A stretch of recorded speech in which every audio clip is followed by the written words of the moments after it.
다음은 문재인 대통령과 관련한 얘기를 예. 좀 안 할 수가 네. 없는데요. 뭐 문재인 대통령이 11일부터 13일까지 영국에서 열리는 G7 회의에 참석을 하고 또 네. 13일부터 17일까지 네.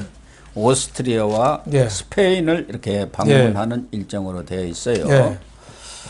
근데 G7 회의는 미국이 이번에 우리끼리 네. 똘똘 뭉치자. 네. 중국하고 그래가지고 확실히 중국을 좀 잡아야겠다. 네.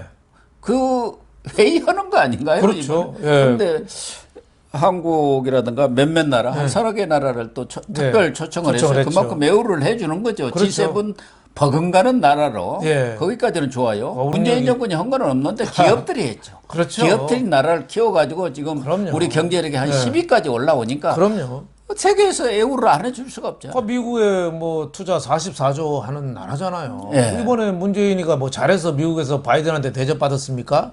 기업들이 다 한 거 대접받은 거죠. 44조 투자한다니까. 예. 이번에도 원래 G7 정상회의 멤버는 아닌데 저 보리스 존슨 영국 총리가 초청했죠. 예. 근데 뭐 존슨 영국 총리가 자기 마음대로 했겠어요? 그럼요. 바이든 형 이거 해도 돼? 하니까 그래 너 해봐 뭐 그랬겠죠. 그래서 일본 뭐 스가 총리하고 문재인하고 뭐 저 바이든 대통령 셋이서 또 뭐 정상회담이 어디서든 좀 공식적은 아니지만 뭐 열릴 가능성도 좀 있지 않느냐 이런 생각이 듭니다.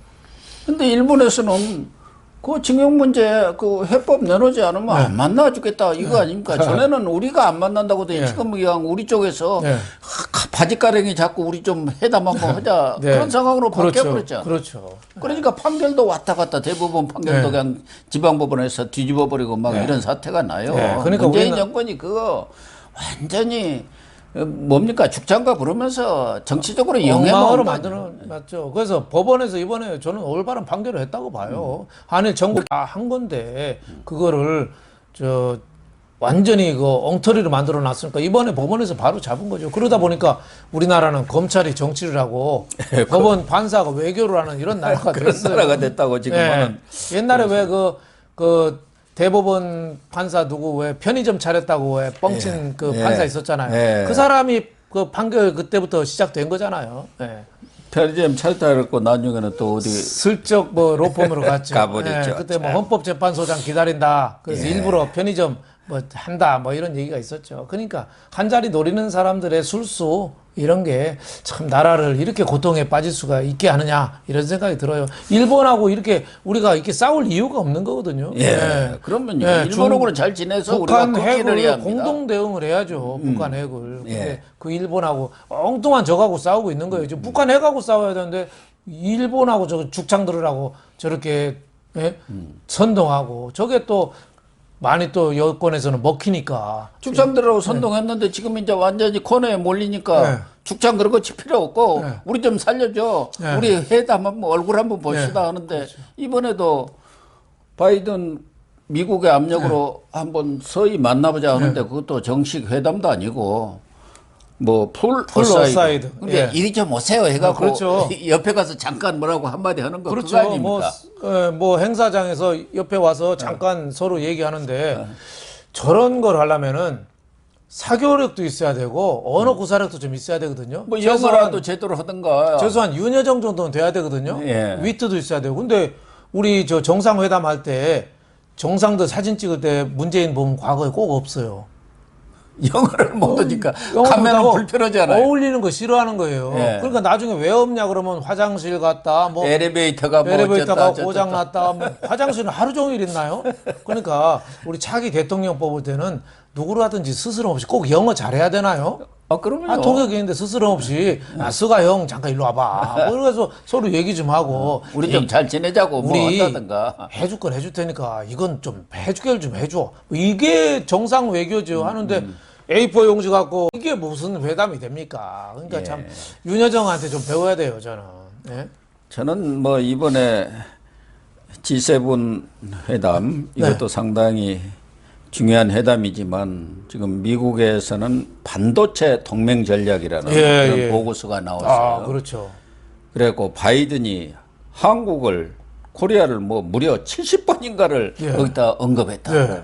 한국이 그만큼 중요하죠. 그렇죠. 삼성 35번을 언급할 정도로. 그러니까 우리가 핵심 기술을 갖고 있는 거예요. 우리 핵심 기술이 다 갖고 있고 그렇죠. 해외 그 소형 모듈 원자로 이게 진출을 해도 자기들은 제조 기술이 없는 거예요. 그렇죠. 우리 지금 두산 중공업이라든지 최고 기술을 가지고 있으니까 우리 같이 협력해서 하자. 이런 내용들 아닙니까? 그렇죠. 근데 우리는 탈원전하자고 앉아있어. 바보 같은 일이죠. 우리 기업이 어떻게 보면 우리 안보의 천병이죠. 예. 대만이 TSMC 반도체 회사 때문에 대만 함부로 못 건들잖아요. 미국이 더 지켜주잖아요. 우리도 이 반도체, 배터리, 뭐 바이오, 뭐 이런 첨단 기술 이거가 안보에 가장 중요한 역할을 하는 거죠. 이게 우리가 잘못되면은 이 글로벌 공급망이 미국이 무너지잖아요. 그러니까 자유세계에서 한국을 수호해 줄 수밖에 없는 거죠. 그런 의미에서 기업의 역할이 너무 중요하다 이런 생각이 들고 문재인이가 할 일은 기업하는데 제발 방해만 좀 하지 않는 거. 아니 방해도 좋은데 감옥에는 넣으면 안 되죠. 감옥에 넣고 맨날. 감옥에다 집어넣고 있지 않습니까? 청와대에 불러가지고 뭐가 필요하냐 이런 얘기 듣고 내가 그럼 어떻게 해줄까? How, why 이거 얘기해야 되는데 사면에 대해서 통촉해 주시옵소서 그러니까 그럼 한번 통촉 좀 해볼까? 뭐 이러잖아요. 예? 예. 그렇게 불러서 뭐예요? 김부겸도 또 따라서 만나고 예. 비서실장 뭐 정책실장도 또 삼성 가서 또 살짝 만나고 그럼 맨날 만나서 뭐예요? 기업이 어려운 거 해줘야죠. 그러니까 규제 그런 것은 하나도 안 풀고 삼성 반도체 공장 민노총이라든가 노총 뭐 이렇게 노조에서 해달라는 거 정교조에서 해달라는 것도 오케이 그래갖고 무슨 정교조 교사들을 뭐 8억인가 전에 해직된 교사들 뭐 9억 인가를 준다고 멋진다는 얘기가 나와 있더라고요. 그러니까 친노조 친전교조 하니까 일자리가 안 생기는 거예요. 기업들이 규제로 투자를 못하고 또 하나는 기존의 노조를 보호 자꾸 하다 보니까 기업들이 새로운 젊은 청년들을 뽑아야 되는데 그걸 못 뽑는 거예요. 기존 사람들이 안 나가니까. 예. 그런 의미에서 이 청년 일자리나 이런 거에 가장 큰 장애물은 전 문재인 정권이죠. 이번에 제일 큰 일은 저는 G7 회의에 나가는 것은 역시 안방마님이 김정숙 여사가 드디어 아이고 얼마나 세계 여행에 다시 나서게 됐다. 아이고 얼마나 답답하셨겠어요. 무슨 리스트라는 거 있지 않습니까? 버킷리스트인가? 그 중에 지금 코로나 때문에 가야 할 때를 꼭 못 간 것이 많이 있습니다. 몇 년 전에는 왜 대통령 전용기 몰고 혼자도 갔었잖아요. 이번에 오스트리아, 아주 좋은 데죠. 스페인. 아이고, 이 스페인도 지금 코로나 때문에 만만치 않을 것 만만치 같은데. 않죠. 그 숙제밭이 됐었죠. 참 건강할 때 많은데 아닙니까? 좋은 나라. 뭐 다른 나라 대통령은 어떻게 오는지 모르겠어요. 부부 동반 오는지 모르겠지만 모처럼 이렇게 나가서 하여튼 이상한 행동이나 좀 안 했으면 좋겠습니다. G7 회의보다는 오스트리아, 스페인 뭐 국빈 방문이라고 합니다만 무슨 현안이 있는지는 명확히 모르겠는데 그러나 참 좋은 여행하기 좋은 나라 좋은 이렇게 선택을 했네요. 태양이 좋은 나라입니다. 정말 김정숙 여사가 지난번에 미국은 가려고 그냥 백신까지 열심히 맞았는데 못 가버렸어요. 질 바이든 여사가 나 바빠 그런 거 아닙니까? 근데 바쁘지도 않더구만요. 그 훈장 주는데 그렇죠. 거기 다 서 있는데 뭐 그거 가서 잠깐 쓰면 되는 것이지 뭐 김정숙 여사하고 하루 종일 어디 손잡고 돌아다니는 거 아니잖아요. 그렇죠. 그러니까 보기 싫다는 거죠. 오지 마라 그래. 또 와갖고 설치고 어찌고 하면 골치 아프다. 그런 이제 뭐 대통령 임기도 이제 얼마 안 남았으니까 마지막으로 여행을 좀 많이 다녀보겠다. 뭐 이런 또 욕심도 있는 거 아닌가 싶은데 오스트리아 가면은 저는 꼭 한 사람 만나보라고 하고 싶어요. 누구? 소록도에 평생 봉사하다가 맞아요. 연세가 많으셔서 더 폐를 끼칠 수 없다. 그래서 오스트리아로 고향으로 돌아가서 이 요양하시는 분이 계세요. 할머니가 수녀 할머니가 지금 80대 한 중반 됐죠. 그런 분들 좀 찾아뵙고 진짜 봉사하는 삶이 뭔지 맨날 공갈치는 삶 맨날 이런 것만 하지 말고 그런 봉사하는 삶 희생정신 이런 거 좀 배워왔으면 좋겠어요. 그런데 뭐 음악을 하신 분이니까 오스트리아 하면 또 음악의 도시 뭐 그런 데 찾아다니지 않겠어요. 전에도 뭐 피어로드 해안에 네. 무슨 네. 누구 유명한 작곡가 거기 네. 또 방문도 하고 그랬잖아요. 네. 그 집까지. 네. 예. 뭐 버킷리스트를 뭐 해결하는 거 과정이라고 봐야죠. 네. 앞으로도 뭐 네. 11개월 정도 뭐 남아 있으니까 나머지 많이 소화를 하겠네요. 자주 나가시면. 거의 매달 간다고 봐야죠. 네. 아니 뭐 대통령이 해외에 이렇게 나가서 정상회담을 통해서 뭐 이렇게 국익에 네. 도움이 된다면야 100번이라도 나가야죠. 그렇죠. 예. 태국에 있는 딸도 좀 보러 가야 될 거 아니에요. 예. 그런 것 같습니다. 예, 이상직 의원도 요새 감옥에서 고생을 많이 하는데. 이번에 태국 가고 뭐 이렇게 네. 버블 트래블인가? 네. 뭐 거기에 태국도 들어가 있대요. 네, 네. 뭐 트래블 버블인가 뭐. 예, 뭐 그런 예, 곳에. 예. 그런데 또 윤희숙 의원 예. 앞서도 잠깐 언급이 있었습니다만은 어떻게 보면은 국민의힘의 뭐 과거에는 흔히 저격수라고 했습니다만은 이분은 저격수라기보다는 정말 똑똑한 분 한 분 계신 것 같아요. 제일 낫죠. 근데 이번에도 문재인 대통령이 예.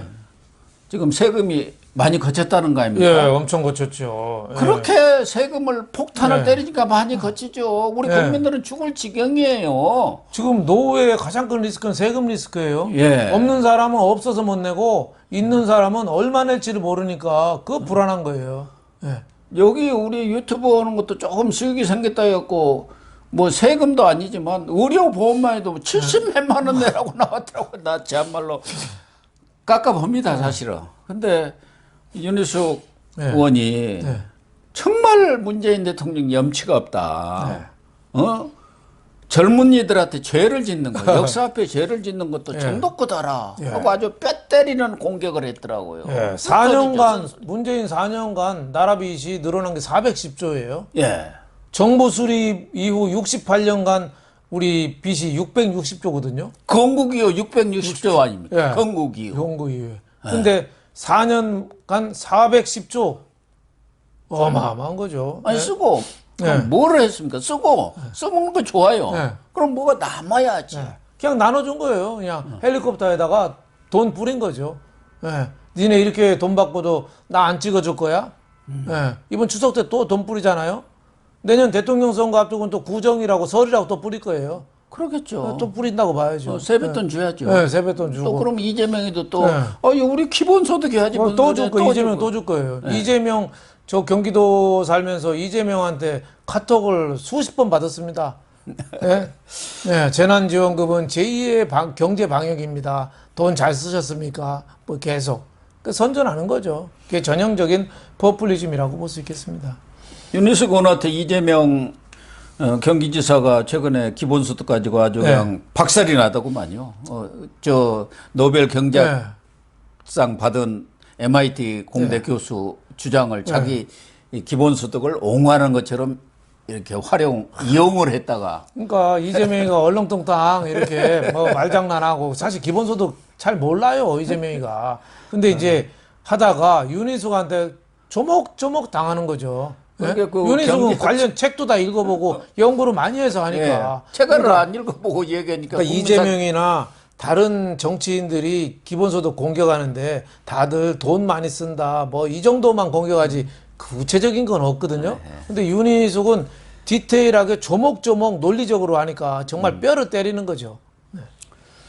그러니까 문재인 대통령에 대해서도 아니 지금 나라빚이 이렇게 있으면은 우선 그걸 나라빚을 세수 잉여 그런 세수가 있을 경우는 나라빚을 갚도록 원래 그렇게 되어 있는데 왜 나라빚을 안 갚고 돈을 뿌리고 그럼 그 돈 뿌리는 게 결과적으로 보면 청년들한테 전가되는 거 아닙니까?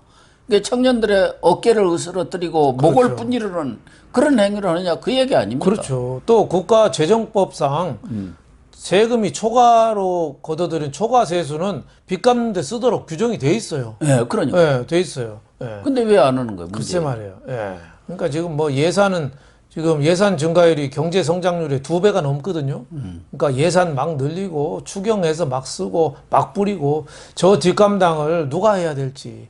그러니까 이 청년 세대들이 앞으로 미래가 걱정입니다. 지금 내년 예산도 올해도 초수퍼 예산입니다만은 내년도 더 확대 재정해야 한다 해서 무슨 700조가 넘어선다든가 예산 자체가 그냥 초수퍼가 아니라 뭐 초초초 수법으로 이렇게 편성하고 있다는 거 아닙니까? 그래갖고 연초부터 막 뿌려대려는 거 아닙니까? 1분기에 다 뿌려라 선거 전에 그 얘기 아니겠어요? 그렇죠. 홍남기 뭐 일자리 늘었다고 자랑하던데 경제부총리 일자리가 뭐가 늘어요? 30대, 일자리. 40대 일자리가 늘어야지. 정부 예산으로 그 가로등 끄고 청소 그 도로하고 그런 거 갖고 그 단기 알바가 무슨 일자리예요, 그게. 그러니까 예. 윤희식 의원은 이번에도 그렇게 막 돈 뿌리지 말고 소상공인들 그 사람들이 살아나야 골목 상권도 살고 서민 경제도 살아나니까 그 사람들 피해 봤던 거 정부 지침 따르니라고 그런 걸 그냥 전액 소급해 줘 갖고 살려야 한다. 그 얘기 아닙니까? 그런데 그것을 전 국민들한테 이렇게 용돈 나눠주시 나눠줘 갖고 무슨 소득이 있느냐 이거. 요새 가성비가 없다 그 얘기 가성비가 없어. 예. 그거 아닙니까? 그런데 뭐 청와대에서는 이런 얘기는 마이동풍으로 생각을 하니까 귓등으로 듣고 뭐 흘려버리니까 사실은 윤희숙 의원이 KDI 교수를 하고 경제학에는 상당한 식견이 있는 사람 아닙니까? 그래서 이 윤석열 총장도 다른 사람들은 정치인으로 만났지만 이 사람은 정말 제대로 된 정치인이고 경제 이런 부분에 전문가로서 만난 거 아닙니까? 좀 얘기를 듣겠다.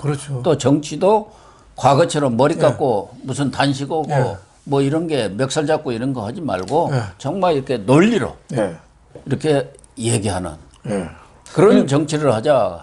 새로운 그러니까, 전범을 보였다는 거 아닙니까? 그러니까 윤석열 검찰총장이 왜 이렇게 행동이 굼뜨냐 하는데 산 사람 만나면은 한 4시간, 5시간 얘기한대요. 그런다고 그러네. 근데 보통 다른 정치인들 보면은 무슨 포럼이나 뭐 만들어 놓고 가서 인사말하고 악수하고 딴 자리 가고 얘기 들었다고 하잖아요. 사진 찍고. 근데 윤석열은 직접 한 사람 한 사람씩 얘기를 듣고 저렇게 토의하고 그런데요. 공부해 가서 만나고. 그러니까 수준이 좀 다른 거죠. 그 천안함 생존 전후회장 전준영이 다른 사람들은 왔다가 사진 찍고 가는데 뭐 대전까지 나라 3시간인가 4시간을 이렇게 모든 얘기를 진지하게 들어줬다고 해갖고 참 고맙다. 저런 분이 처음 봤다 뭐 이렇게. 얘기 들어주는 게 중요하거든요. 아니 이번에 공군 외 부사관 극단적인 선택하신 분 그분이 그런 선택을 한 가장 큰 이유가 자기 얘기를 아무도 안 들어준 거예요. 왜 상사도 안 들어주고 변호사 군 국선 변호인도 안 들어주고 다 안 들어준 거예요. 결국은 죽음으로 내몰린 거죠. 지금 청와대도 마찬가지 아닙니까? 윤희식 의원도 얘기하고 많은 사람들이 정부의 재정정책이라든가 이렇게 퍼주기 정책은 잘못됐다고 다 얘기를 하는데 안 들어요. 안 들어. 그러니까 그리고 나라가 어떻게 귀가 양쪽이 완전히 뚫려 있어요. 일로 들으면 일로 세고 일로 들으면 일로 세고. 그러니까. 누가 보더라도 이렇게 세수가 엄청나게 세금 폭탄해갖고 더 거쳤으면 빚이 엄청나게 지금 지고 있기 때문에 국가 부채가 많으니까 그걸 갚는데 우선적으로 쓰고 그래도 좀 남는 여력이 있다 한다면은 또 소상공인이라든가 자영업자 어려운 사람들 그렇게 선별적으로 도와주고 뭐 이래야 하는데 그냥 그 뿌려라 이거 아닙니까? 참 걱정이 많이 됩니다. 말 안 듣기는 똑같네요.